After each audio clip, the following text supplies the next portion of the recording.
One twos, the 1-2s, hear me out. Dylan, nigga, like that for real. Hear me out. Certified. Check this out right here. Look a while. Look, super hot, don't touch that. Shots fired, I'ma bust back. Way back then, I was tryna blow, but the money ran low, so we ain't gon' discuss that. Nigga, fuck that. Shake shade off. It'll rain, it'll hail, no aid off. And when you get a fan base and you signed, and you wind up paid off. Show a nigga underground like roots. And they leaf if you looking for the juice. And I got 25 on the dresser. Top notch, never settle for the lesser. Smash up distant, I bought me a red. I ain't tryna talk, I'ma leave it on red. Yike, I be kinda throwed off the Don Julio show. Please never mind what he said. Big dog, nigga, lift up your leg. You already know how I give it up, yeah. Free big bro doing time in the fist. Least I can do is keep a nigga well fed. It's Yike Quab on the whole EP. I'ma eat beats like I eat sweet peas. I was in the hood where your money ain't good. Ain't nobody come through to rescue me. Not me, I just wanna catch me a breeze. Summer season, see me by the beach. Trench baby, grew up in the hood, imitating everything I see. White man wanna see me dead. White Jesus stuck inside my head. I just wanna live life great, eating beats, let us say grace. I just wanna catch me a breeze. Summer season, see me by the beach. Trench baby, grew up in the hood, imitating everything I see. White man wanna see me dead. White Jesus stuck inside my head. I just wanna live life great, eating beats, let us say grace. Amen. Yeah, I was piss poor. You ain't got enemies, what you got a blick for? Beats get ate like I wrote Big 4 from a block where them young niggas fiending for war. Putting up points, Hakeem on the board. 12 catch up, now you riding the bench. 15 years just for riding the wave. Let him out the cage, he ain't been the same since. And I remember we was hopping the fence. Young niggas hustling for 25 cents. Block super hot, so I hop in the pool. Cool cup lady where the money gets spent. Who would've known I live like this? Live life righteous, I passed the assist to my brother, he gon' score that. Big bro, you should know that. Shalom, where my folks at, I just wanna catch me a yeah. Big Bible bigging up my head. Praise God, give me more life. Niggas rather sin instead. I just wanna live life great. Eating beats, let us say grace. If you're wicked, get up out the way. Nigga, you cannot defy fate. I just wanna catch me a breeze. Summer season, see me by the beach. Trench baby, grew up in the hood, imitating everything I see. White man wanna see me dead. White Jesus stuck inside my head. I just wanna live life great. Eating beats, let us say grace. I just wanna catch me a breeze. Summer season, see me by the beach. Trench baby, grew up in the hood, imitating everything I see. White man wanna see me dead. White Jesus stuck inside my head. I just wanna live life great. Eating beats, let us say grace. Amen. Live life great. What up, Jake? Catch me a breeze. Do this shit all the time. Living at ease. This is really too easy for real. Yes, sir. Hear me out. This is the warm up. Hear me out. Catch me a breeze. See me by the beach. Grew up in the hood. That's all I see. Live life great. Real big bruise, right? Can't defy fate. Attack of the Jakes. Just like that. It's the attack of the Jakes. Hear me out. Yeah. Shout out Kawhi, man. We really on that for real. Yeah. Space City.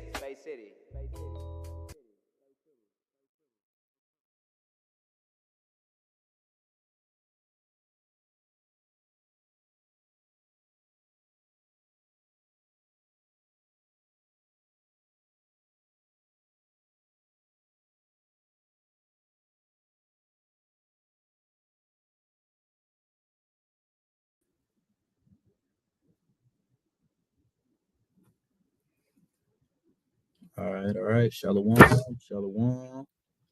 Y'all welcome in. Yeah, make sure it's pumped up good. Yeah, we get that out. Gone. All right. So shalom, man. Shalom. Let me turn this camera on. All right, here. I know this video ain't really too good, but it's all right. All right, man. I want to give all glory, honor, and praise to the Most High God, Yahweh, and do so in the name of His begotten Son, Yahushua Mashiach, who wrote in because Jesus Christ was indeed a black man. All right. So, hey, man, I'm Officer Dawa Allah. Y'all brothers, y'all can go ahead and introduce yourselves. I'm Officer Asgadar. Officer Zachariah. Yeah, we just want this. Yeah, this computer is not well, so I'm just gonna use this for audio. Con. All right, y'all. Shalom, shalom. Welcome in to Wednesday's class. Con. So y'all see the title, man. Tonight we are gonna be talking about Revelations 13. Man, that's the breakdown today, man. We're just gonna dive in through it through the spirit and power of the Most High, right? And hopefully give you guys some edification. Zechariah, am I coming out clear? Can you hear me? Yeah, you good.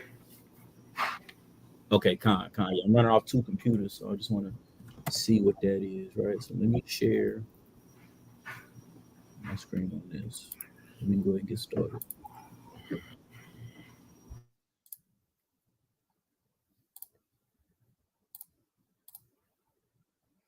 Con. So I first pop this first. Right?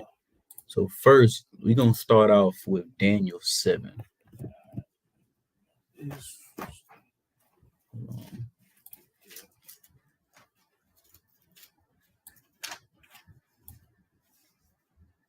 Zechariah, can you see the screen being shared? La Hmm.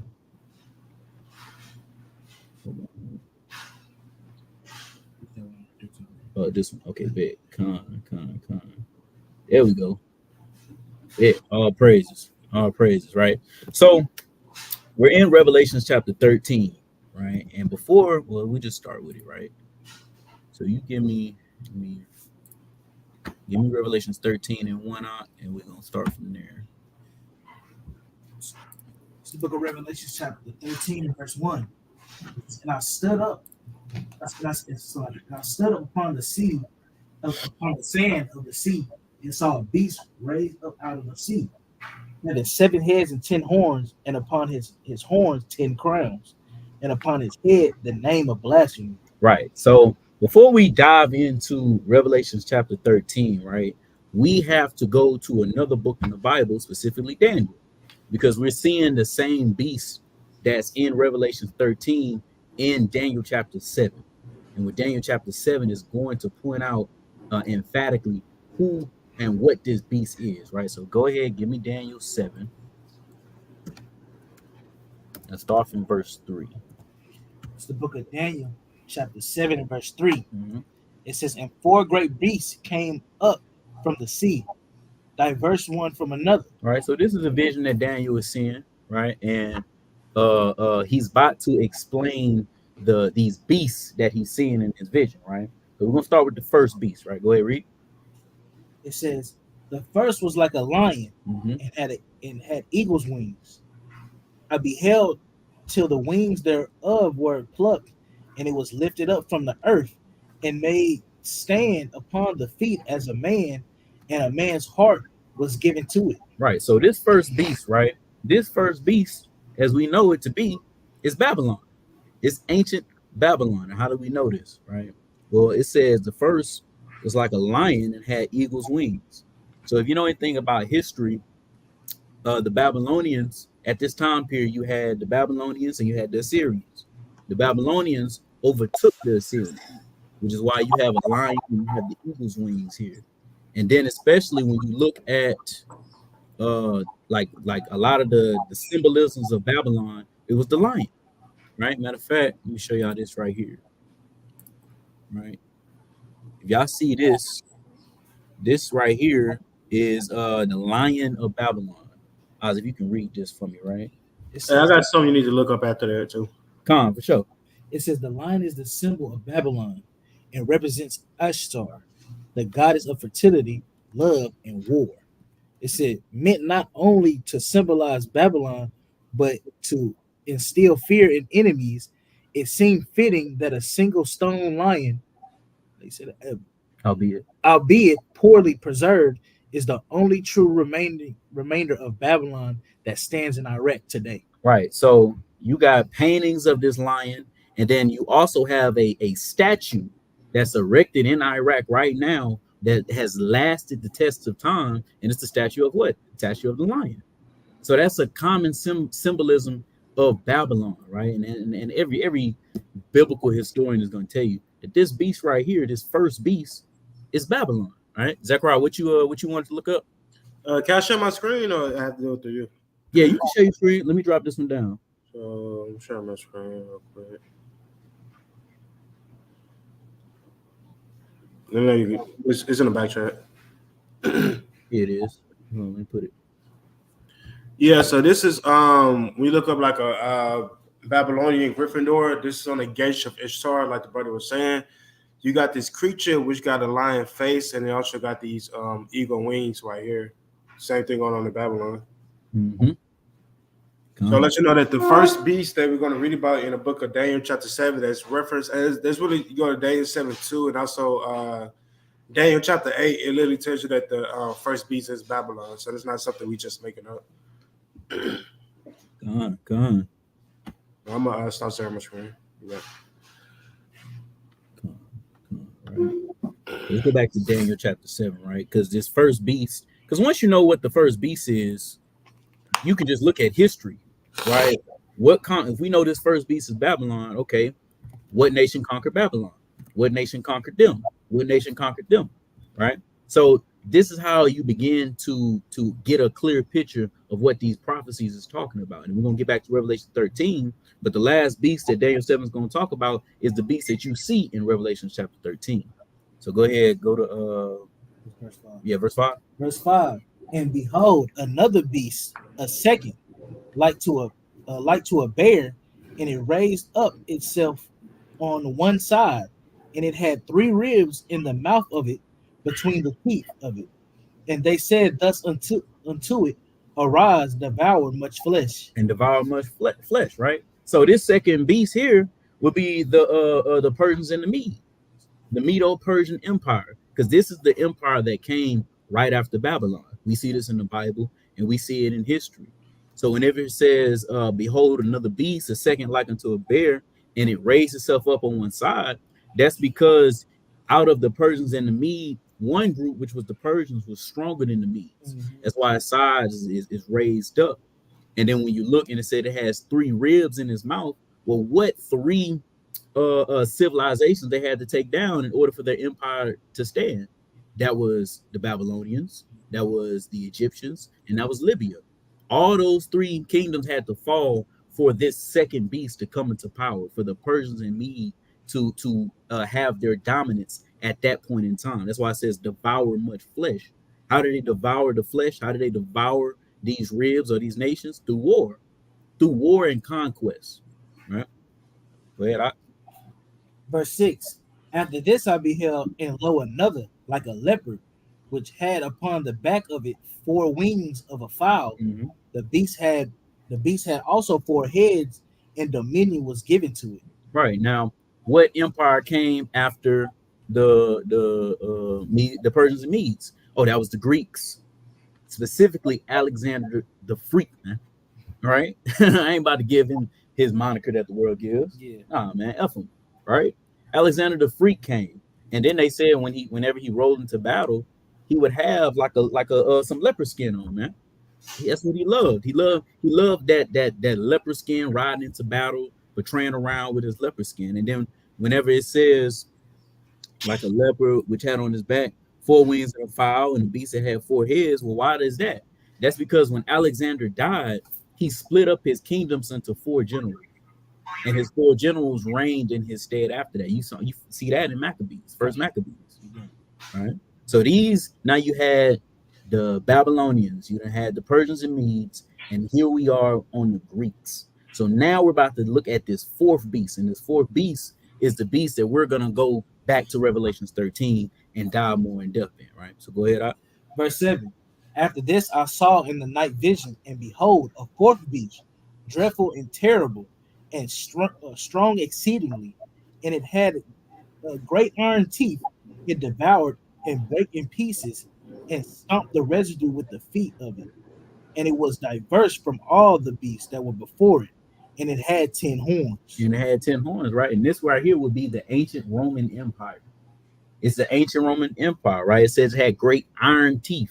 When you look at teeth in the Bible, that's symbolic of military might, of strength, right? And then like Rome, when you look at just Rome, man, ain't nobody was touching Rome, man. Especially when Rome first came on the scene, The Romans had the best military might that the world had ever seen at this time, man. They was on it.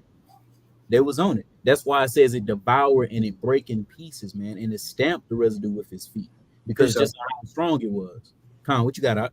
So the book of Daniel 2:40, because how it says the four beasts have their great iron teeth. We read Daniel chapter 2, the part of the statue that's made out of iron that's going into the Roman Empire as well. So this is 2:40. He says, and the fourth kingdom shall be strong as iron. That represents the iron teeth in Daniel 7. For as much as iron breaketh in pieces and subdueth all things, and as iron that breaketh all these, it shall break. So you know how the iron with the great teeth going around. Really how Rome conquered many nations. When we read Daniel 2 and Daniel 7, those two complement each other. So it's proof to us about, the fourth beast being strong as iron. That's talking about Rome. Con.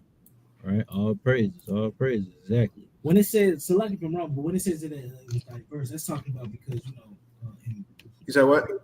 In Greece they had like multiple different nations fighting in their army.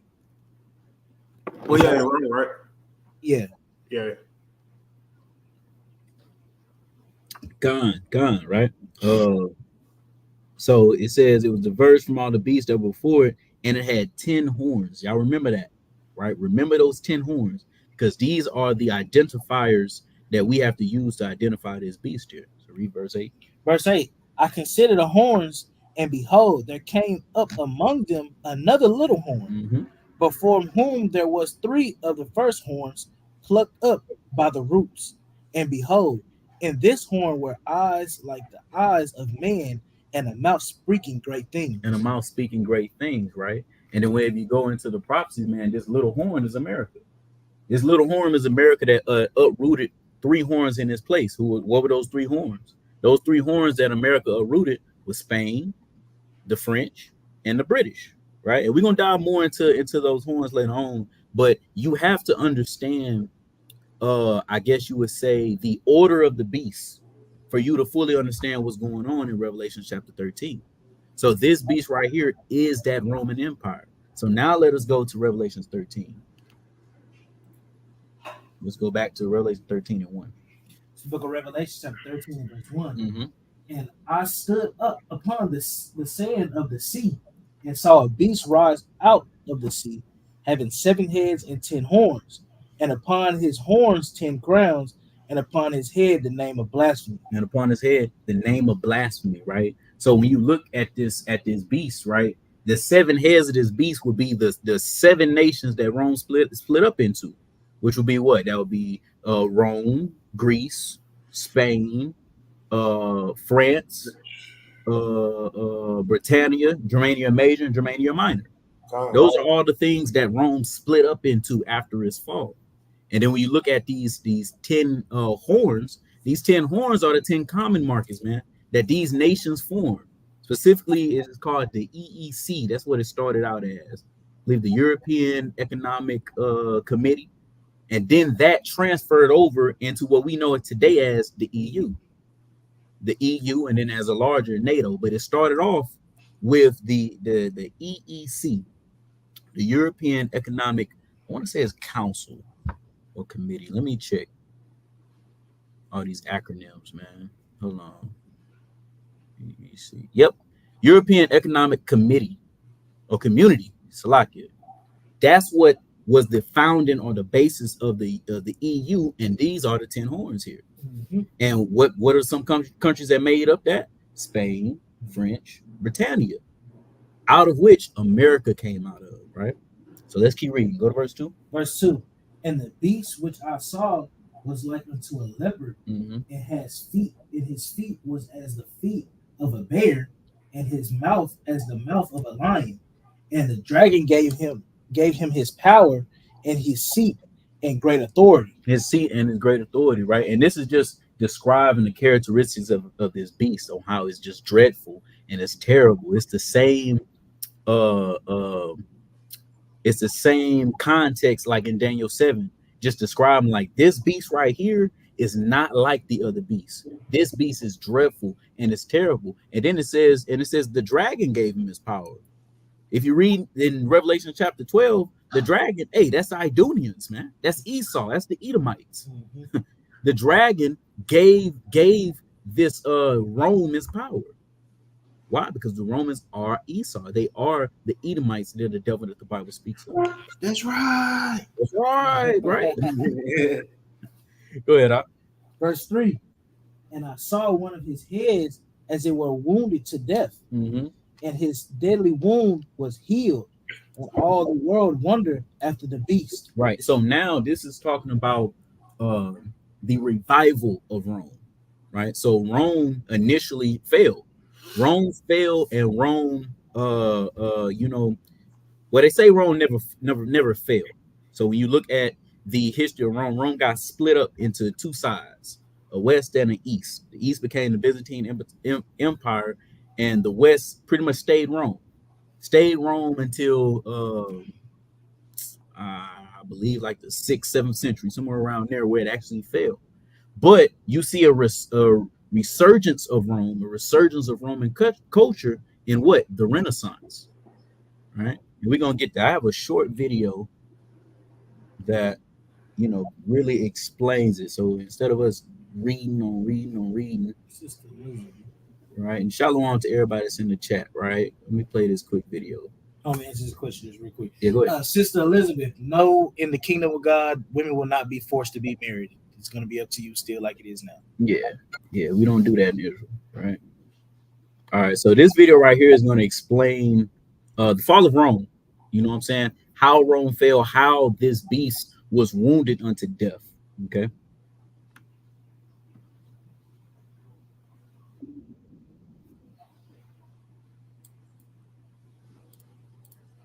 You heard that?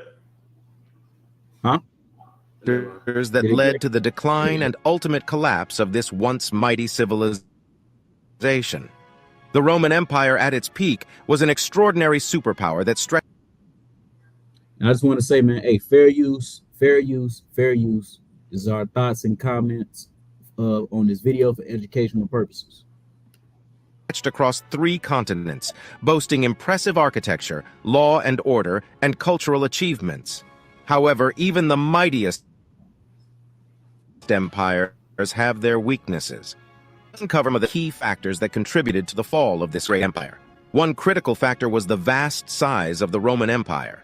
As it expanded, it became increasingly challenging to govern such a vast territory. The empire struggled to effectively control its borders, leading to invasions and conflicts with neighboring tribes and kingdoms. Speaking of invasions, another major blow to the Roman Empire came from the barbarian tribes. The Huns, Visigoths, Vandals, and other Germanic tribes relentlessly attacked Roman territory, spread destruction, and weakening the empire's defenses. Additionally, internal conflicts plagued the Roman Empire. Power struggles, corruption, and political instability among the emperors and the ruling elite further weakened the empire's ability to govern effectively. Economic factors also played a significant role in the decline. The Roman Empire heavily relied on slave labor and conquests for wealth. However, as the empire expanded, it became increasingly difficult to sustain this model. Slavery became less profitable, and the empire faced economic difficulties, including inflation and declining tax base. Furthermore, the rise of Christianity had a profound impact on the Roman Empire. Initially persecuted, Christianity eventually became the empire's official religion. This religious shift led to conflicts between Christians and traditional Romanistic beliefs, causing divisions within the empire. The Roman Empire faced numerous environmental challenges. Droughts, plagues, and declining agricultural productivity strained resources and affected the empire's ability to feed its population. These difficulties exacerbated existing social and economic issues. By the 5th century AD, the Roman Empire had been severely weakened. The final blow came in 476 AD when the Germanic chieftain Odoacer deposed the last Roman emperor, Romulus Augustus, marking the official end of the Western Roman Empire. The fall of the Roman Empire was not the end of Roman influence, however. The Eastern Roman Empire, known as the Byzantine Empire, continued to thrive for centuries, preserving Roman culture and knowledge. In conclusion, the fall of the Roman Empire was a complex process influenced by external invasions, internal conflicts, economic challenges, religious changes, and environmental factors.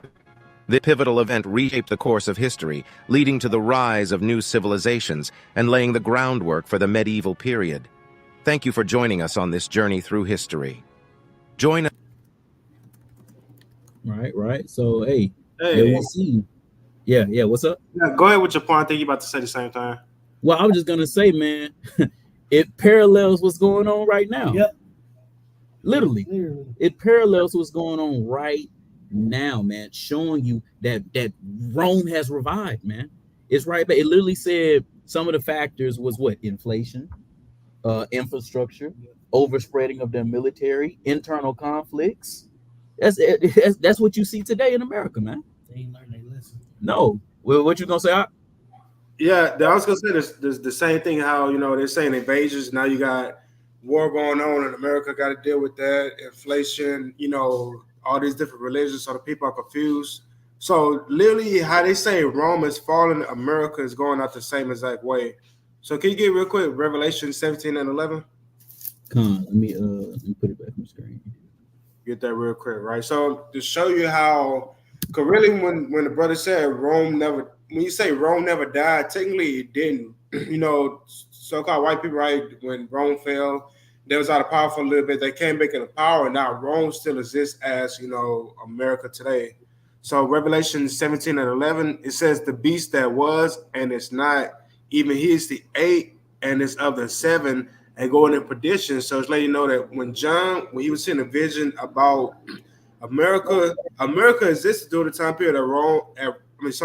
America existed through the time period of John as what the Roman Empire, but now today Rome exists as America, showing you that the same way how Rome was set up and how Rome is going to fall, it's the same exact way with America.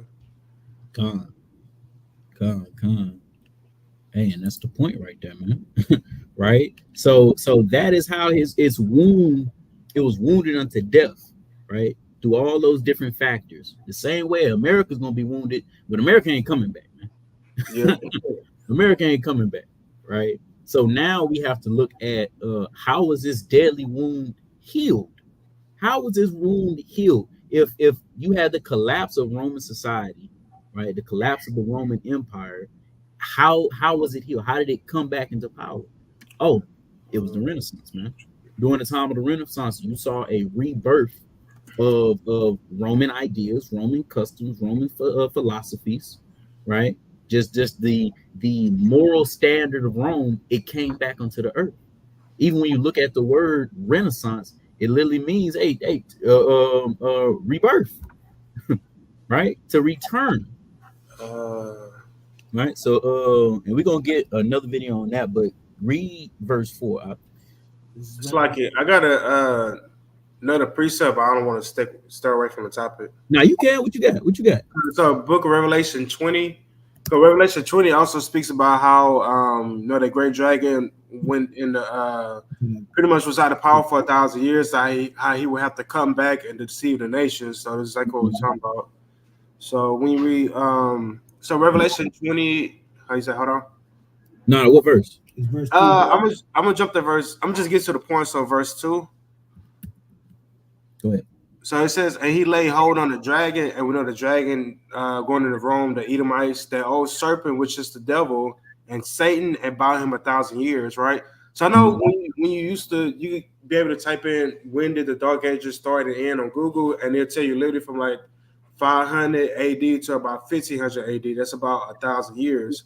It says, and cast him to the bottomless pit and shut him up and set a seal upon him that he should deceive the nations no more till the 1,000 years should be fulfilled. And after that, he must be loosed a little season. So it shows you how when Rome fell and the so-called white man came out of power, he wasn't in power for around 1,000 years. But after that, you get the Renaissance, you get the rebirth. Now they back out and they tell you things like, everything revolves around the sun. They bring back slavery. The same thing, the white image of Jesus Christ, right? God being white, angels, Christianity, all these things that you see all came from the Roman Empire. It's showing you right here the fall of the Roman Empire and then a rebirth. And he's loose for a little season right now. I like this brother comment right here, man. He say it's the Voltron of all empires. That's right, Uh, That's right. That's what Rome is, man. That's really what, especially the revised Roman Empire, because that's what we talking about here. With verse what is it? Verse 3. We talking about the revised Roman Empire. That's what we're living in to this day. And how was it revived? Through the Renaissance, during that time period. So go ahead, get verse 4. This is verse 4. It says, and they worship the dragon which gave power unto the beast, Mm-hmm. and they worship the beast, saying, who is like unto the beast? Who is able to make war with it? Exactly, right? So when we look and we say, well, how is this dragon how it is it all possible, is because whenever Rome came back into power, the Renaissance, right, with Roman ideas, hey, the white man was back on global power. He was back on the global stage now. This is why people started to worship this dragon. They started to give power unto this beast, man. And start saying, who is like it? Now all of a sudden the white man is back, and what? White is now right again. Right, Kiri? I was about to say, our people still do it now. Yep. If you ask anybody, do they think America is going to win the war? Our people are the ones in Black Hispanic neighborhood. They'll tell you we will win. Mm-hmm. You know what I'm saying? But especially when you go into history, like the Japanese, they couldn't stand the white man. They saw him as barbarians back in the 14 and 1500s. But once he started to come back into power, all of a sudden things change. Why? Because this is biblical prophecy. Go ahead, read verse 5. Verse 5, it says, and there was given unto him a mouth speaking great things and blasphemies, and power was given unto him to continue 42 months. And what was his mouth that he was given to speak great things? Oh, that's the ideologies that was picked up from the Renaissance. More specifically, something called humanism, which is what we're gonna get into, right? More specifically, something called humanism, and that is how they blaspheme the name of the Most High, man, through that ideology. So let me play it again. Play this video, right? We're gonna look at the Renaissance real quick. Renaissance is this one, and then we're gonna look at what humanism is. And you're right, brother. If you watch Blue Eye Samurai, if you watch Blue Eye Samurai, man, it shows you. It shows you. And during that time period, they didn't rock with the white man. That, and then there's another show, Shogun. Y'all should check that out. Shogun. Yeah. It was just interesting. It was crazy. Interesting. Yeah, what's up? Yeah, it was crazy. I was watching a movie of Ip Man about the dude that trained Bruce Lee, and in that movie, the Chinese man, because you know how British had control over Hong Kong, and the Chinese man just calling the white man a devil all through the movie. Yeah, because they knew. But again, during that time period, that was before / during the Renaissance. It wasn't until afterwards that now all of a sudden people's like, hey man, who is like unto this man? Right? It was afterwards they started to worship this man, right? Or this devil, shall I say. So let me play the video, right? I hope this is right. From the 14th to the 17th century. It was characterized by a renewed interest in classical learning, humanism, and the arts. This movement had a profound impact on European culture, including art, literature, science, and politics. During the Renaissance, people began to focus more on individualism and human potential. They began to question the religious authority and the teachings of the Church, leading to the Protestant Reformation. This period also saw the rise of nation-states and the development of new economic systems, such as capitalism. One of the most significant changes during the Renaissance was the explosion of artistic creativity. Artists such as Leonardo da Vinci, Michelangelo, and Raphael emerged during this period and produced some of the most iconic works of art in history. These artists utilized techniques such as perspective, chiaroscuro, and sfumato to create more lifelike and realistic images. Another important aspect of the Renaissance was the revival of classical learning. Scholars began to study ancient Greek and Roman texts, leading to the development of humanism. This philosophy focused on the importance of human beings, their potential, and their achievements. The Renaissance also had an impact on science and technology. The development of new scientific theories and the invention of new technologies helped to shape the modern world. Scientists such as Galileo Galilei and Nicolaus Copernicus challenged the traditional understanding of the universe and laid the foundation for modern astronomy. Overall, the Renaissance was a period of great change and innovation. Its influence can still be felt today in various aspects of society, including art, science, and politics. Frequently asked questions. When did the Renaissance start and end? The Renaissance started in the 14th century and ended in the 17th century. What was the Renaissance period known for? The Renaissance was known for its renewed interest in classical learning, humanism, and the arts. Who were some famous artists of the Renaissance? Leonardo da Vinci, Michelangelo, and Raphael were some of the most famous artists of the Renaissance. What was humanism during the Renaissance? Humanism was a philosophy that focused on the importance of human beings, their potential, and their achievements. What was the impact of the Renaissance on science and technology? The Renaissance had an impact on science and technology, leading to the development of new scientific theories and the invention of new technologies. Who were some famous scientists of the Renaissance? Galileo Galilei and Nicolaus Copernicus were some of the most famous scientists of the Renaissance. What was the impact of the Renaissance on religion? The Renaissance led to the questioning of the religious authority and the teachings of the Church, leading to the Protestant Reformation. What was the impact of the Renaissance on politics? Right, and I'll just stop it right there because that's the key point. The key point is the Renaissance brought about a change in theology. It brought about a change in how we thought about not only the world but God, specifically, and they mentioned it multiple times, specifically with humanism. And what did they use to do all that? Oh, they used the writings of ancient Rome and ancient Greece, the philosophers and all that. That was nothing but ideas that they took from the ancient Roman Empire, because that was big during that day, right? So I dropped that. We'll need to finish that one.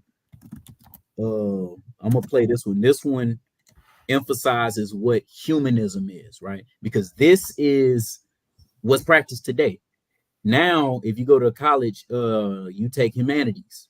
I believe it's a basic. No, yeah, I took humanities. I took humanities as well. It's one of your basic courses, man. You learn about literature and how Yep. think through literature. I got a precept. Go ahead. Let's get your precept first. This is Second Thessalonians chapter 2 and verse 3. Mm-hmm. And it says, "Let no man deceive you by verse 4 is the point. It says, who opposes and exalted himself above all that is called God."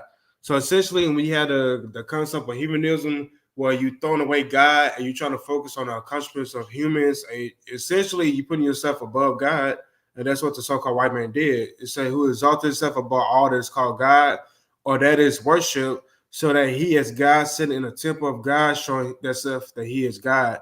So essentially, that's why today you got the white supremacy. People think when people look at the so-called white man, they look at him as God. Why? Because of humanism, where you focus on human being on top instead of you worshiping the creator. Great point. And all of this leads into what we're going to talk about later, that image. It all leads into that, because these are the ideologies that was pushed in ancient Rome and then refined during the time of the Renaissance when they came back.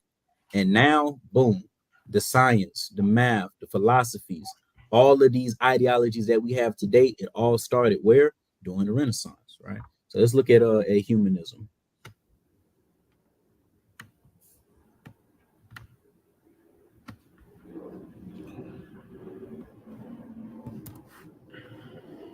Contemporary form is similar in its thinking to atheism and agnosticism, in that most contemporary humanists reject the existence of a divine being, focusing instead on the possibility and responsibilities of humans for creating their own reality. Rather than focusing on God and religion, humanists promote individual and collective well-being through exclusively natural and human means. Scientific discoveries motivate their approach to life, rather than a reliance on revealed religion. In its earliest iterations, humanism merely focused on manifesting a spirit of goodwill towards others, putting human beings above other interests. Initially, it was not opposed to Christianity, but in fact drew on Christian values as expressed in the Gospels, and in turn infused Christianity with a renewed interest in the humanity of Jesus Christ. During the Enlightenment, many humanists began to see religion, particularly Christianity, as more of a problem than an asset. Religion became associated with irrationalism, superstition, and oppression, particularly because of the authoritarian claims of the Church and its unequivocal claims about God. A divergence between reason and revelation ultimately led to the rise of secular humanism, a position much closer to atheism and agnosticism. Some humanists may embrace a religious yet non-supernatural approach to the pursuit of human well-being. They may recognize value in the ethics, rituals, and ceremonies of religion as a means of furthering the humanist goal of building on human abilities. Secular humanists, for the most part, reject this approach. They argue that individuals have the right to define meaning for themselves, rather than relying on religion or some divinely given external source. Hey man, all I heard, all that was going through my mind listening to that was Christianity. literally, like these are the ideologies and the ideas that came out of the Renaissance. A focus on a more moral sense, more ethnical sense, rather than something that's spiritual. That's what you see now in the church. Now it's all about, oh, you gotta love, you gotta make people feel good. It's all about making somebody feel good. But at the same people that's going to tell you that, they wholeheartedly believe in modern science. They wholeheartedly believe, oh, well, whatever the white man taught me when I was 5 years old, that's law. That's law. The same people is going to question the Bible, but they believe in a God, and they believe that you have to love people, and you have to have personal connections with people. You have to understand people. That all comes from this right here, humanism. Putting your own self and your own thoughts, your own feelings, and what you physically can see and touch over the Bible, real specifically over God, right? Matter of fact, we're gonna get there. Give me Psalms, what I got, 14:1. All right, let's get back to the Bible. Yeah, give me Psalms 14:1, because essentially it started to push that you don't need God. You can figure it out logically. You can logically deduce things on your own because God gave you the ability. I never forget when I was in high school, my English teacher, we went over this. We went over like Renaissance periods and things like that. And there was something that he showed us that stuck with me even to this day. What Renaissance thinkers, or what the main consensus was, or thought was, how they view God. They view God as what they called a clockmaker. Somebody who made a clock, made it work, and once it started to run and tick, he walked away and he left. That was the idea of these people, man.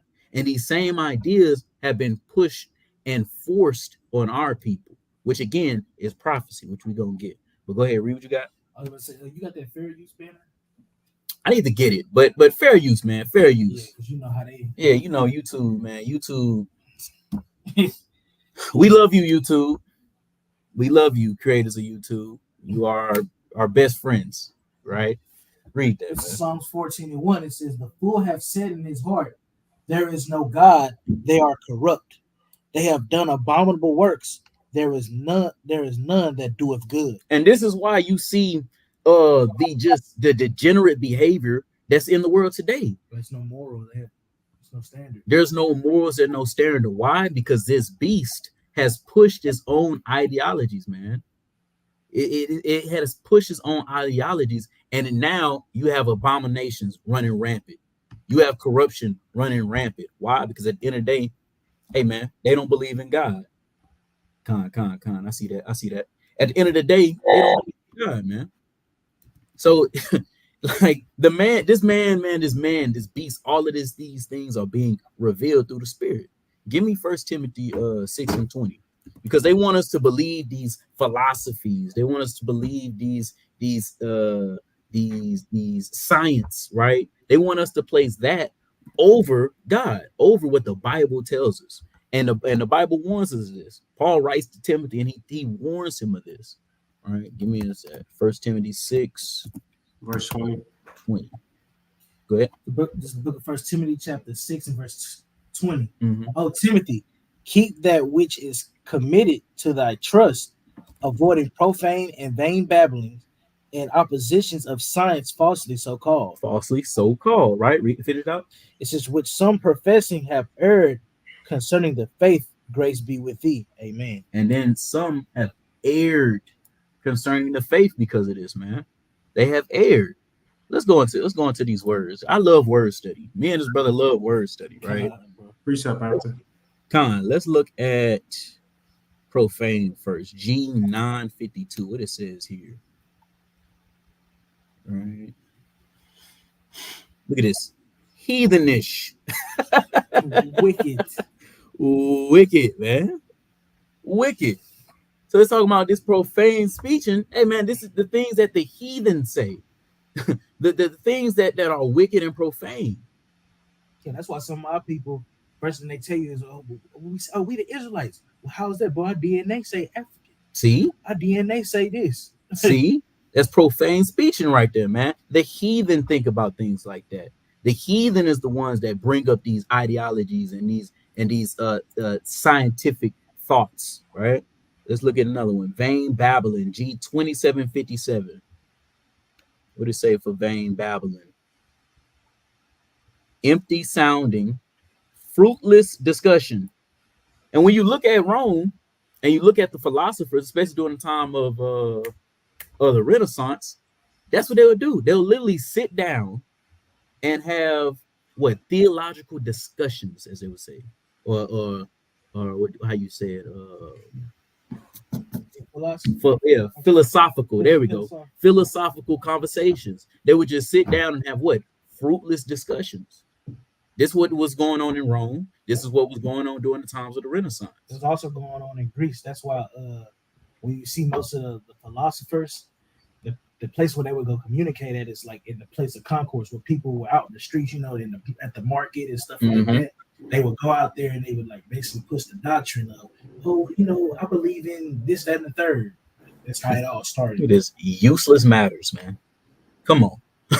These are the things that have been pushed in the world. Now let's look at this last one, right? Of science. And then the thing, look at this. Right before it, pseudomonas. Pseudoscience. What science is it talking about? G1108. What science is it talking about? Is it talking about mathematics? Let me see. Nope. Look. Moral wisdom, such as is seen in right living. That's the science, man. That's the science. And what science is pushed today? Oh, you can be a homosexual. Yep. Oh, you can have an abortion. Oh, happy wife, happy life. Oh, monogamy. Yeah. Polygyny bad, monogamy good. Right. All of these things, man, comes from this beast. It comes from these ideologies, man. It comes from this pseudoscience of the world. Right? Zechariah, what was your precept? Yeah, I actually got two precepts. The first one was Colossians 2:8. It says, beware lest any man spoil you through philosophy and vain deceit. Because at the end of the day, when you start worshiping man over worshiping God, they're just vain. Because here it is, like, Rome, they had all this philosophy, all this doctrine, all this technology, and they couldn't save it from getting destroyed. The same thing with the Renaissance, the same thing when it comes to America, right? So all that is a vain deceit and tradition of man, and after the rudiments of this world, and not after Christ. Because like how the brothers going into, you got like some of these pastors, they really don't believe in the Bible for real. They put science over the Bible, and that's same thing with a lot of our people. So we've already been warned by our forefathers that the traditions of this world, right, the philosophy, the doctrine, anything that they teach you that doesn't line up with Scripture, at the end of the day, is just a vain deceit. And then the other one was in Acts chapter 17. 17. I'm gonna start at verse 16, and I'm gonna jump around just to get to the point, because to show you how they had the it's in the Bible how we say they what I'm trying to say, they had like the certain courts or areas of commerce where they would spread doctrine. Paul and the apostles and the disciples, they had to deal with that same exact thing. So this is the book of Acts chapter 17 and verse 16. It says, now while Paul waited for them at Athens, his spirit was stirred in him. We saw the city wholly given to idolatry, right? So Paul out doing the work, and you in the city, just how we be in the city of America, right? And you see nothing but idolatry going on. Verse 18, I'm gonna jump to the point. There's certain philosophers, so you have philosophers during the time period of Rome, are the Epicureans and of the Stoics, accounting him, and some said, what is this blabber say? Others, some he seemed to be a set forth of strange gods, because he preached unto them Jesus and the resurrection. So because of you had humanism going on, right? They putting man over God. Now you had these Jews, right? Paul and other disciples and apostles going out and putting God over man. They call that Babel, right? That's like a weird thing trying to tell me to worship a God instead of me worshiping man that I can see, because he preached to them Yahushua the resurrection. So we had the same thing going on during the time period of the apostles and the disciples. Con. Hey, well said, man. Well said. So let's get back to Revelations 13. What was that? Verse 7? No, it was at verse 6. Yeah, well, you can reread verse 6. Verse 6, and said, he opened his mouth and blasphemy against God, to blaspheme his name and his tabernacle and them that dwelt in heaven. And how you do that? Hey, by telling the people and having them believe there is no God. There is no God. You are the God of your life. You are the one that's in control of your life. Right? Keep reading. It said, and it was given unto him to make war with the saints, and to overcome them, and power was given him over all kindreds and tongues and nations. Showing you that this thing is widespread all throughout the earth. And how did they make war with the saints? Through captivity, through physical acts of violence, through teaching our people their own ideologies and philosophies, teaching it and then indoctrinating us through slavery and the school systems. These are how they made war with the saints, man, because everything they've done to us has been advert and against our God. Keep reading. It says, and all that dwelt upon the earth shall worship him, whose names are not written in the book of life of the Lamb slain from the foundation of the world. And that's the thing, right? Now in this, again, it's a salvation cut, right? Because who are those that are written in the book of life? Give me that in Daniel's 12 and 1. It's the book of Daniel, chapter 12, and verse 1. It says, and at that time shall Michael stand up, the great prince was standing for the children of thy people. And there shall be a time of trouble, since since there was a nation, even to that same time. And at that time thy people shall be delivered, every one that shall be found written in the book. And who's the people of Daniel? Oh, the Israelites. Point simple, right? Give me let's get another precept on that, right? Give me Malachi 3 and 16, because Daniel 12 and 1 is showing you, hey, the people that's going to be written in this book is going to be who? Oh, it's going to be the people of Daniel's people. Daniel's people are not heathens. Daniel's people are the Israelites, the saints, man. Those, specifically the elect, those that were chosen before the foundation of the world. All right, what I had you get, Malachi. God, this is the book of Malachi, chapter 3, and verse 16. Yeah, read down to 18. It says, then they that feared the Lord spake often one to another, and the Lord hearkened and heard, and a book of remembrance was written before him for them that feared the Lord and that thought upon his name. Hey, man, so those that are going to be written in this book are going to be those that fear the Lord. And we know what fearing the Lord means. It means you are doing his law, statutes, and commandments. You have reverence for the Heavenly Father. You actually respect his law, statutes, and commandments because you know what's going to happen if you break it. These are the people that's getting written down in this book, man, in this book of life, in this book of remembrance. It's all the one and the same. Keep reading. And they shall be mine, saith the Lord of hosts, in that day when I make up my jewels, and I will spare them, as a man spareth his own son that serveth him. Right, going into the elect. The people that are going to be written down in the book of life are those who are going to be spared. Those are who the Lord is going to have mercy on. That's why in verse 13, man, hey, it's telling you that those written in the book of life. Keep reading. It said, then shall you return and discern between the righteous and the wicked, between him that serveth God and him that serveth him not. And right here, man, it tells you, hey, listen, The righteous are those that do what? That serve God. Those that serve God are those whose names is written in the book of remembrance. Their names are written in the book of life. Meaning what? The wicked, those who don't serve him, those who don't fear him, are the ones whose name won't be up in there. Right? So let's go back to Revelation 13.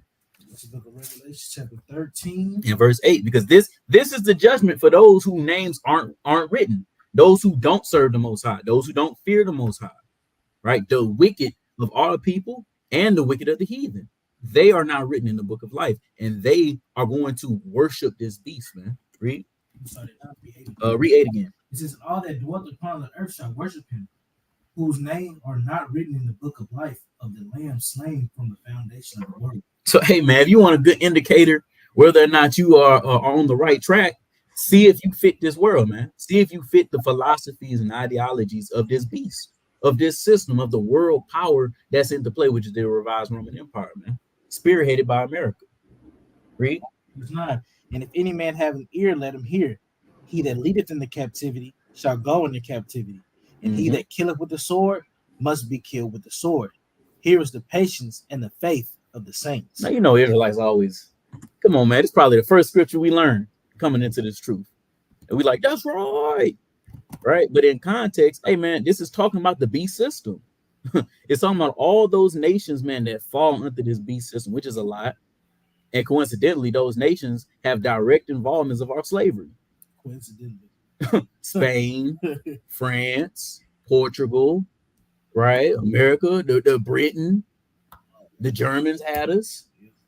All these nations, man. And this is all an amalgamation of who? Esau, Idunia, the white man. The white man. So I know a lot of people try to say, oh, I'm what they call it?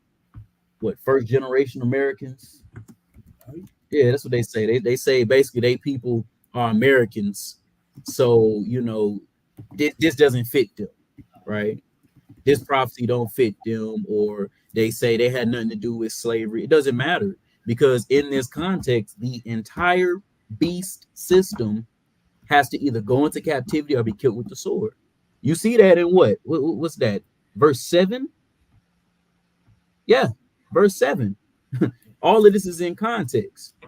All of this is within context. And actually, verse 10 explains to you even more so how they're making war with the saints. They put them in captivity and they've killed them with the sword, man.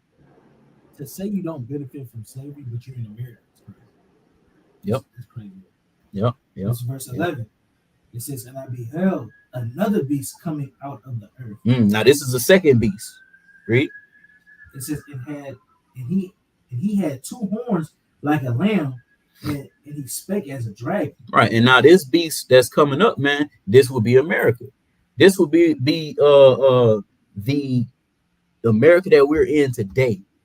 And then it says it has two horns like a lamb. What are those two horns? The two horns, what two entities in this country 100% dictate the laws, man? That's the House of Representatives and the Senate. If they don't agree, ain't no laws getting passed. But if they agree, guess what? Hey, man, they got something for your black and brown behind. They got some, right? The war on drugs, people always talk about Ronald Reagan, but guess what? Ronald Reagan couldn't really do too much if it wasn't for what? The Senate and House of Representatives. All of these, come on, we learned this. Checks and balances. Checks and balances. That's why it has two horns like a lamb, and he spake as a dragon. Because when America speaks, it speaks with authority and power. It has ever since shoot, it won against the war with Britain. But it looked like it's real soft and calm. It looked like it's real soft and calm. They come at you nice, and then they lay it on you. And they lay it on you, right? Keep reading. It's verse 12. And he exercised all the power of the first beast before him, and caused the earth and them which dwell therein to worship the first beast, whose deadly wound was healed. Now, how does America cause the whole entire world to worship this beast whose wound was healed, to worship the revised Roman Empire? Oh, through its ideologies and philosophies. And you want to put a summary on it? White supremacy.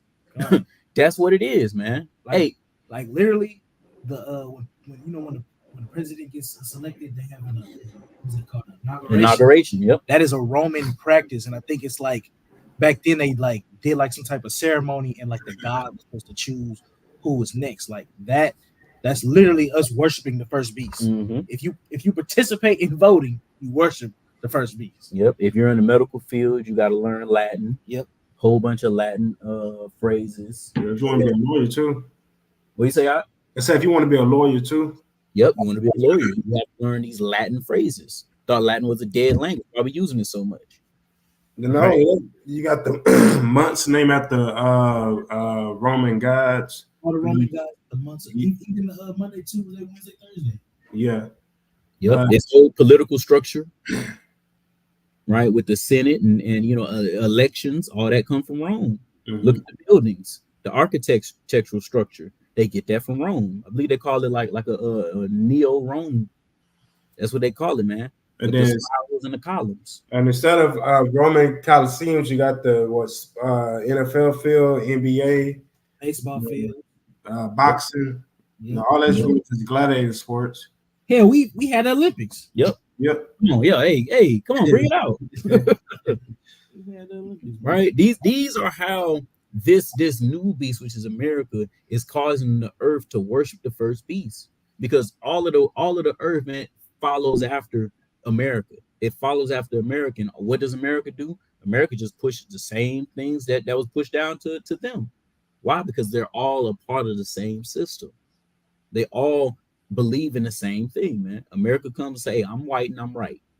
And before America, hey, you had the countries in Europe saying the same thing. I'm white and I'm right. So believe me when I tell you things. All right, go ahead, read. Verse 13. And he doeth great wonders, so that he maketh fire come down from heaven on the earth in the sight of men. All right, and this is talking about going back to World War II when they dropped them bombs, man. They literally made fire come. They literally made fire come down for heaven. But not only that, man, well, it's gonna get into the next verse. But once them nukes dropped, hey man, the whole world was different. The whole world changed. America was top dog. Could nobody touch America? Everybody was too afraid. Everybody. The only person who had some cojones was Russia. It was the only person who had some cojones, and look what happened to them. Because America has so much political power and influence, they literally tore down the USSR. They tore them down, split them up. Why do you think we got Ukraine now? Why do you think Putin wants Ukraine? Because of this right here, man. He said he did and does great wonders. Nobody wanted to mess with America. Whatever America said, that's what they did, man. They went with it. Keep reading. Verse 15. 14. Verse 14. And deceived them that dwelt on the earth by the means of these miracles, which he had power to do in the sight of the beast, saying to them that dwell on the earth that they should make an image to the beast, which had the womb by a sword and did live. And did live, man. That image right there, man, which again, humanism. You don't need a God. We have science, philosophy, and yourself, man. All right, let's go into this word image. Let's look at that. All right. Let's do boom. Image. Icon. G1504. See what it says here, right? That an image, figure, likeness, go to the Strong's, a representation. Right? So those that worship this image, hey man, they have to be a representation. They have to follow after the representation that this beast sets. And what is those representations? That's their thought process. That's how they see the world, how they view the world, how they interact with people. Their moral likeness or their image of something, their moral standard. You have to adopt the moral standard of this country. That is that image. And then when you look at it, what image are you supposed to? Are you supposed to adopt the image of Christ? Yeah. Right. Matter of fact, give me that. That's in give me Romans 8. Yeah, give me Romans 8 because it's the same word. Icon. It's the same word. Romans 8 and 29. That's just the book of Romans, chapter 8. In verse 29, it reads, "From whom he did foreknow, he also predestinated to be conformed to the image of his son, that he might be the firstborn among many brethren." And this verse is such a cut, because who did the Lord foreknew? Oh, Israelites. You see that in Amos, Hey, that's right? just to let y'all know that Romans 8 and 29 through 30, that's a big cut. Yeah, put that in your pocket. You know what I'm That's a saying? big Put that cut. in the clip and you just hold it there, right? But you know, for the purpose of this lesson, man, we're not gonna focus on the four new. You know, that's just a little tidbit. But it says to be conformed to the image of his son. Let's look at this image. See if it's the same word, right? Look at that. It is G1504 icon. Why? Because the image that we're supposed to be after is the image of Christ, not the image of this beast, not the image of the white man, the image of Esau. That's what they want you to conform to, which again is what? Ideologies like a man can be with a man.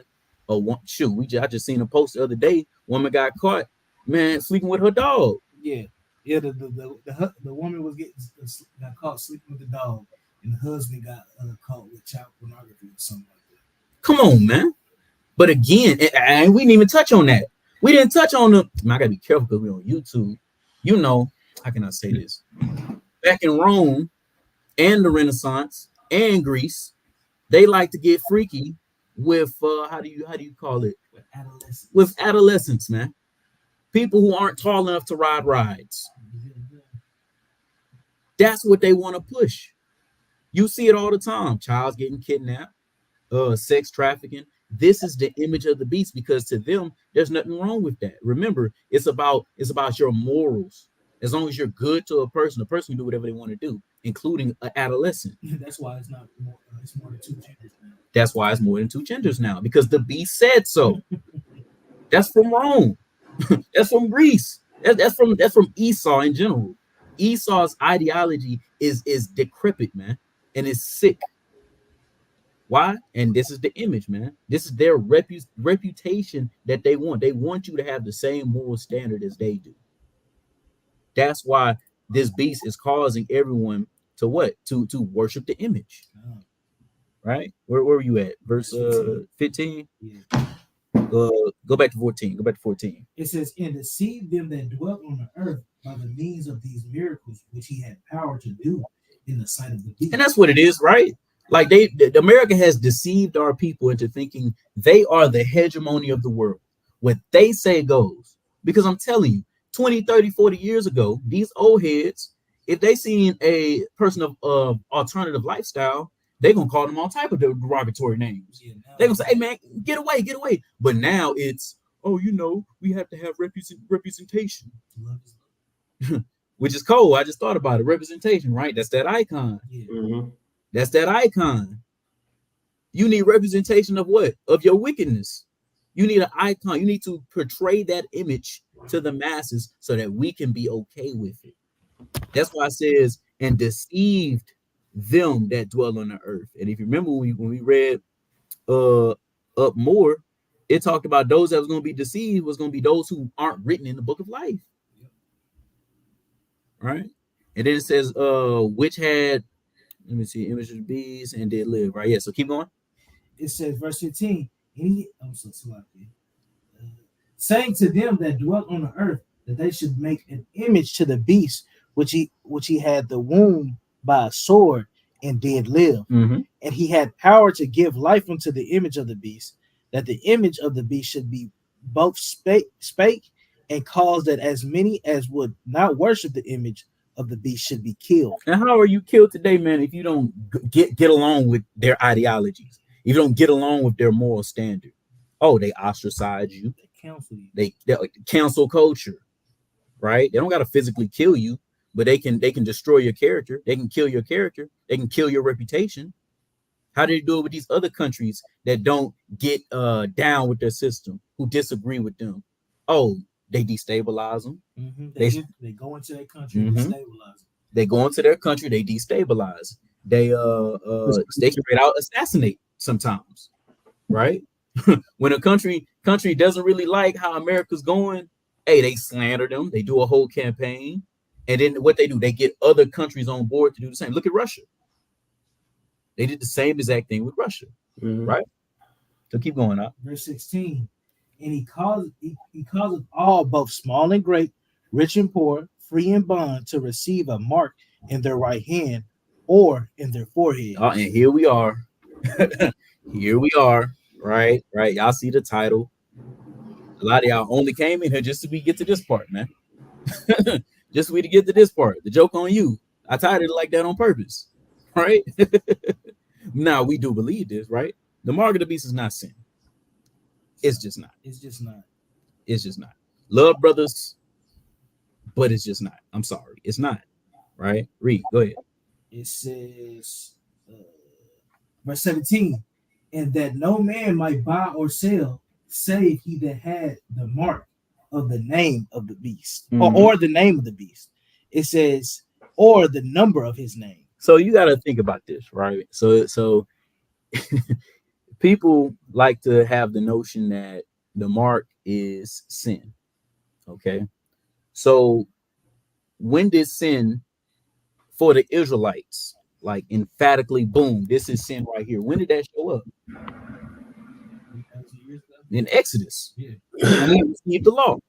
So if you're telling me that this mark of the beast is sin, you're telling me that the mark was here back when we got the laws with Moses. The mark was before the beast. You're telling me that the mark was before the beast. That's what you're telling me. That's my problem number one. My problem number two, it says that no man might buy or sell. Us being in this truth, we believe that we no longer live a lifestyle of sin, that we are no longer sinners, right? Meaning that, hey, no, we don't willfully sin no more. Well, if you don't willfully sin, and the mark of the beast is sin, and the only way you can buy and sell is if you have the mark, brothers and sisters that are in the truth, how are you buying and selling stuff? You shouldn't be buying stuff. All them tassels you buying, how you getting them tassels? You can't be selling nothing. You can't sell. Come on, man. And then but the kicker, the main kicker, and I'll go to a different tab, right? Is this right here. You can't repent from it. Give me Revelations 14:9. Hey, Slacky, I'm about to drop off here. Yeah, we almost done. We pretty much at the end. Shalom up. Shalom. Tell you, boy, you see, the beast got my brother working, man. The beast got my brother working, man. Yeah, read that. This book of Revelation, chapter 14 and verse 9. And the third angel followed them, saying with a loud voice, if any man worship the beast and his image and receive his mark in his forehead or in his hand, the same shall drink of the wine of the wrath of God, which is poured out without mixture in the cup of his indignation. And he shall be tormented with fire and brimstone in the presence of the holy angels and in the presence of the Lamb. Hey, man, you shall. This is a commandment. This will happen if you take this mark, right? So I'll say this, right? Because I believe I'm one of the more reasonable Israelites, right? I would say, to my brothers who have that thought process, right? Because whether or not you believe is spiritual or you believe is physical, that's not getting you into the kingdom. No, we all know what's getting you into the kingdom. We all know what's getting you into the kingdom. That's keeping the commandments and having faith in who the word really calls Jesus Christ. But I will say this, for you brothers who believe that is sin, I stress, do not take the mark. And we're about to explain what it is, right? Don't take this mark, which is the RFID chip, man. Yeah. That is going to be the mark, man. They're going to implant it in your hand. They already are implanted in your hand. Even if you believe it's sin, we ain't even got to argue about it. That's fine, brother. Just don't take that RFID chip, which most brothers ain't going to take it. So we cool. You know what I'm saying? This is one of them topics. It's like the Sabbath. Yeah, you know what I'm saying? It's taboo to talk about with other Israelites. Like, hey, brother, just keep the laws of God. Bro. Keep the laws of God and don't take this chip, right? That chip, bro. Now let's go into why we believe that it's the chip. Right. Let's look. Right. Where is this mark here? Let's go to Revelation 13. Okay. We go to Mark. So Mark, this is G5480 Charagma. Right, Charagma. Right. And charagma is a compound word. Okay, and we'll go into that. But just the word together, it says a stamp, an imprinted mark. All right. Look at this, i.e. a scratch, itching, i.e. stamp, graven, or mark, right? So that's the word that's put together. Now we look at the compound word, right? This is mashed together with G5482. All right, what's this? Carax. Carax. And look at this.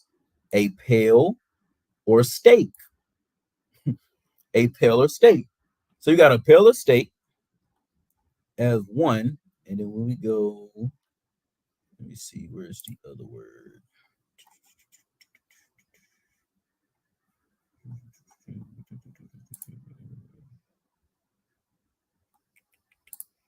Where's the other one? Mark Raven was from here. Is it this one? Yeah. Here it is. So you got Carax here, which means a pale or a steak, and then the other word, which is grapho, which means what? To write with reference to the form of letters. To write with the reference to write with reference to the contents of the writing, to fill with writing, right? To grave, especially to write. So here we have something that is insertable, like a steak, that also has writing or information on it. That's literally the mark. That's literally the mark. That's literally the RFID. It's going to be a chip in your hand. It's going to have all your information on it. Mm-hmm. Your bank account, your name, your social, everything's going to be on it. Pretty soon, that's why it says if you don't get the mark, you ain't going to be able to buy and sell, because you're going to have to use it to scan to go into the grocery. To scan to go in the groceries. To scan to go inside of your house. Why you think on your credit card you got a chip and all you got to do is tap on it because they're testing it? Yep. But look at this, man. This is something interesting, right? So part of charagma is carax, which means what? A pale or a steak. So let's look up the etymology of the word chip, right? And for those who don't know, etymology is the study of words or how words came to be. So let's look at chip and let's look at how chip came to be, right? The original definition of the word chip. So you got chip is noun, Old English, right? Chip as in a small piece of wood or stone separated from a body by a blow from an instrument. Do you have sharp post? Right? Small strip of wood. Old High Germany, wooden pole. Old Norse Kepler stick. Latin. Latin. Now, what does Latin say? Post steak.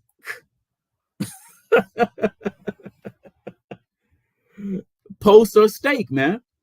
The etymology of chip literally means a post or a steak.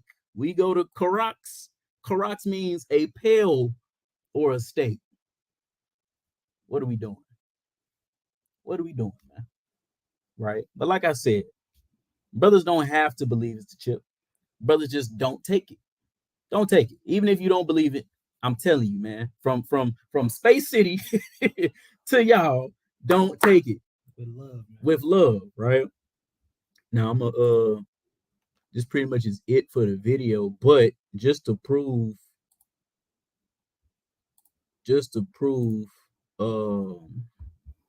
that this thing's in circulation, I'm gonna play one last video. Let me see.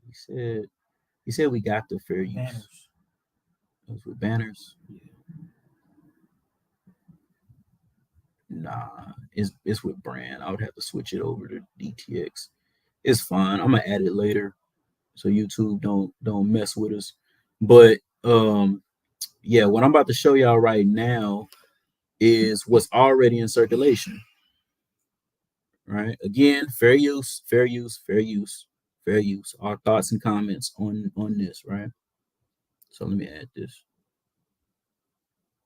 Oh, and the mark is not the shot, man. Oh yeah. It's not the shot, because if I didn't get it and I'm still buying and selling. I'm still buying and selling, man. So, I'm still buying and selling, right? But let's look at what it is, right? Let's look what it is. And I think, because I've seen a lot of videos, but there was one that was from 7 months ago, right? So let me play this. Technology has advanced to an extent where we use finger scans and face IDs full-fledgedly. But when it comes to implanting chips under the skin, it doesn't seem to have reached its full potential. The act still feels like a gimmick rather than a modern robotic human. And such is the scenario when this technology has already existed for many, many decades. Now, would you ever get an electronic chip under your skin? The chips planted under the skin tend to carry the RFID technology. Now, RFID, or radio frequency identification, enables technologies like tap to pay and subway cards. So in case you don't want to carry your bags and bank cards to pay, you can have such chips installed under your skin. One can also install sensors and avoid carrying keys to home and unlocking cars. But an important point to note is that such technologies do not work like how they would, for example, in a Mission Impossible film. In fact, they don't work half the time and are still a bit far from being successfully used. Another integral drawback of such Hey, man. And all praises, man, that they say, hey, you know, they still got some work to do. But we're looking at a factory. We're looking at a factory that's producing chips to be embedded inside you. Again, this is fair use, by the way. Yeah, again, it's fair use, right? But just to emphasize how they're grooming us for this technology, we live in Houston, Texas. In Houston, Texas, you cannot have a animal, a pet. You cannot have a pet without that pet being what they call microchipped. Yep, you gotta get chipped. Your pet, I don't know how in other states, but I know for a fact in Houston, I don't even know if it's all throughout Texas. I'm gonna assume But for sure it's Texas. But yeah, you can't have an animal without getting it chipped, or you're subject to a hefty fine. I believe it's like $500. Yeah, your dog gets loose, they catch him in the pound. To get him out, you gotta pay $500. Yep. Your dog get loose, your cat get loose, whatever, and they take them and they find out that they're not chipped up, and you come to collect, they're gonna hit you with a $500 fine. And it's easy. I'm talking about. I was sad too. I'm like, listen, I'm sorry. I was telling my dog, I'm sorry, you know. And the needle was like this big, and they shot him, man. They shot him, and normally when you do his shots, he don't yelp. You know, he take it like a G. But this one right here, no, this one right here, I had to personally hold him down, man. I felt sad. I felt a little tug in my heart. But I say all that to say, man, if that is a mandate on the animals, which we know they do what? Animal testing first. My dog is fine. I forget he's even chipped, right? But if they do that with an animal, what they think they're gonna do to your brown and black ass, man? You know, so the Bible's warning us, man. So hopefully, you know, you brothers, y'all learned. Hopefully, y'all have understood the prophecy, understood Revelations 13, you know. And then once again, I just can't stress, do not take an RIFD chip in your hand or body or whatever. Don't take it. Even if you don't believe that it's the mark, don't take it. That's simple. Right? So you got anything you like to add? Hey, once again, so the brother Yaqua, man, y'all already know his struggles. Y'all already know what's going on. He's doing a lot better. All praises to the Most High. The water to everyone who has donated, man. I believe we're about halfway on the goal, you know, so we're not done yet. We're not out the woodworks yet, but the brother is definitely appreciated. His strength is looking good, man. If y'all know Yaqua, he's a pretty enthusiastic guy, right? He's optimistic, you know. So hey, we just continue, even if you don't have anything to give. What's more important than you know, money and alms is prayer. That's what's more important. So we just ask y'all to pray for the brother, right? To pray for the brother. So hey, man, we're gonna end it off with some of his new music. You know, like I told y'all, all of y'all that come to the laws, we're gonna treat y'all nice with the new music. And we got something special coming up too with the music. I know we said it about a couple months ago, but that's only because we want to push out a nice polished and finished product. We don't want to, we like quality over here. Yeah. We like quality, right? This brother's been hard at work. I've been hard at work. We're gonna give y'all the music, and once we give y'all that music, it's just gonna come like this, man. It's just gonna hit you in the mouth, right? No diddy. So, hey, man, with that, I want to give all glory, honor, praise the Most High God, Yahweh, and do so in the name of his begotten Son, Yahweh Shah Mashiach, and say Shalom. Shalom. Shalom, shalom, family. This is a very important message to the nation. We need your help for Officer Yaikwab. He's going through some health problems. The brother is currently in the hospital and would really appreciate any donation you can provide. Shalom. Shout out to Wild. That's my mini. Because I'm old. Not quite older than you. Hey, I'm your mini. What the fuck I'm saying?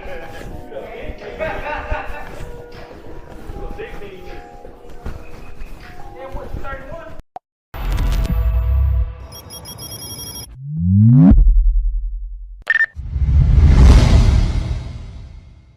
Check. Is this thing on? Is this thing on? What you say? Get the dog, get the dog. You know that video? Yo. You know, we the children of the slaves. We talk to him, nigga. Poverty, oppression, miseducation, confusion. Yeah. Deprived of humanity. And I love like Solomon's heart, nigga. Yup. And through the midst of ignorance, we trying to make a way. Last one, my tone wasn't all the way right. I'm trying to make sure my tone right this time. Yup. But I can't project myself. I gotta keep it like that. You feel me? Let me see how to say it real smooth. Listen, fine wine, I'm wondering where's the time gone. Try and spread truth. Why niggas worry about the belts with the rhinestone? Insecurity covers you like the pyramids limestone. These niggas following the cobblestone, but you forgot about the cornerstone. I drop gemstones. I'm 10 toes like the Flintstones. We on fire, that's a Flintstone. Nigga breaking barriers and milestones. Super solid like the rock of the church. Flooded Dickies, that's for Calvo. He was rocking them first. Speaking of high water, I got water, keeping the law. That book will put a magnification glass on your flaws, nigga. How's it feel when you look in the mirror and your reflection's unfamiliar? The guilt will fuck around and kill you. That's why nigga nice. Yeah, you know, we never had. Yup, that's why nigga nice. You feel me? You know, niggas can say what they want to say, but we stand up. Listen, all my Hebrews stand up. Niggas is sweeter than cheesecake, and we elevated the grand lux. I tried making them bangers, they wasn't hearing it. My bro said I rap like that with less experience. I took it as a compliment, but really hate how niggas who got more exposure can overshadow accomplishments. Look, hey, niggas don't understand. They want to make bangers and don't put them out. They do a disservice to the nation. You know? Happiness is a foreign image. We piss poor since the elbow scrapes with Neosporin in it. SMH, let me mourn a minute. And I ain't looking for no pity party, just a potty to piss in. No wonder we ignorant, self-righteous, uplifting, undereducated scholars flipping government assistance, pants hanging and gang banging to die, representing something that you never own, living in the unknown. The chief cornerstones missing in your foundation. It's correlation versus causation. The domino effect predicts your wealth, social status, and your health. Any other questions, ask Uncle X, no relation. Later known as Yaikwab, I got some knowledge on me. Little bit of seasoning and mileage on me. And I grew the fro out, picking it, looking like I got a blowout. Walking through the projects with my Bible on me, nigga. That's facts, nigga.